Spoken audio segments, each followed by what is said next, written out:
If you've ever painted using a roller frame and an extension pole, you've come across this issue where you have to thread your pole into it and then you tighten it down, and as you're going, it loosens and it starts to spin. You have to keep tightening it on these threads because it's nothing but threads inside this threaded handle. You're up there, you're painting with this extension handle, maybe you're sealing, and they start wobbling like this. I'm sure it's happened to you, it's happened to me many times. And then the folks at the paint store suggested something to me. They're like, you should try the Sherlock. Like, Sherlock? Yeah. It's made by Worcester and looks like any other extension handle. But what makes Sherlock different is this little thing right here, this latch. And I was showing you their frame. It is threaded for the old style poles, but more importantly, theirs has this interlocking thing like that. And it can't spin. Because of the shape of this, it can't turn inside here. It's very cool. You can get these at all different kinds of lengths. This is a 2 foot to 4 foot because it's convenient for me. I can reach a ceiling of most places. And it's short enough for little hallways, stairwells.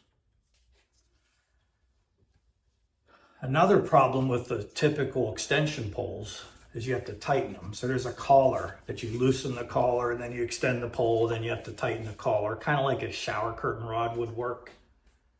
This solves that problem too with this lever. Same thing.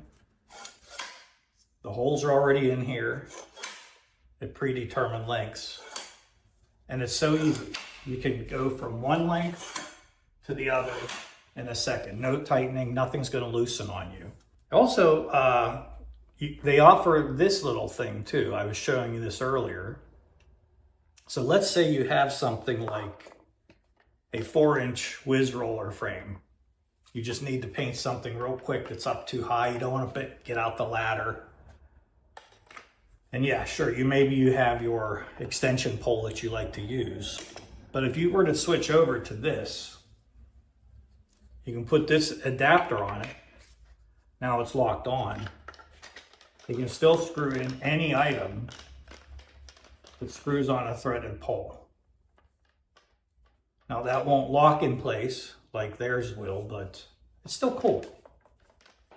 So not only can you use the extension handle for rollers like this 9-inch,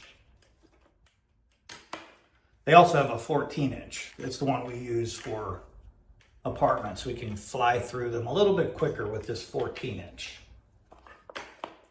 And what's really important is that the bigger the roller, the heavier it gets when it's weighted with paint, which makes this locking mechanism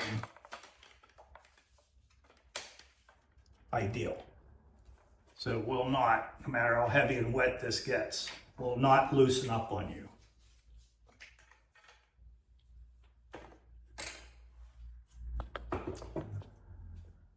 So I use those all the time. But this next contraption that I got from them, I really didn't think I would use this. I thought, oh, that's never going to work. Who would use that? Definitely no professional painter. You get your ladder out and you go up with your paintbrush and you do everything up high with your ladder. Until I had a stairwell and I did not have a ladder with me that I could get to this corner. It was just too high. I didn't want to reach out over the handrail. Sure, I could have put my hand on the wall and reached out and risked life and limb like many of us do. It's not worth it. Instead, I pulled this out. I had it, never used it. Using the same extension pole, you can now click this on, and now you can actually paint. And surprisingly, it gives you pretty good Pretty good accuracy. You can adjust it to different angles. And again, it locks in place when you do that. And again, the nice thing is it disconnects that quick. No screwing and screwing and screwing. It just clicks on this little lever thing. This is a really cool thing. I love this. So if you're cutting in a ceiling, and the ceiling is going to be painted the same color as the walls, you just want to use a nice big brush like this, slop it into the corner so that it's coated well. Really a great way to do it. Dip it in your bucket, go walk around the room, cut in your ceilings with this. Great for primer and great for when you're doing ceiling walls, same color. Also, you can just paint your ceiling first with this, slop it in, then get up later with a brush and cut in your wall. Anyway, it's a cool little thing, and I like it.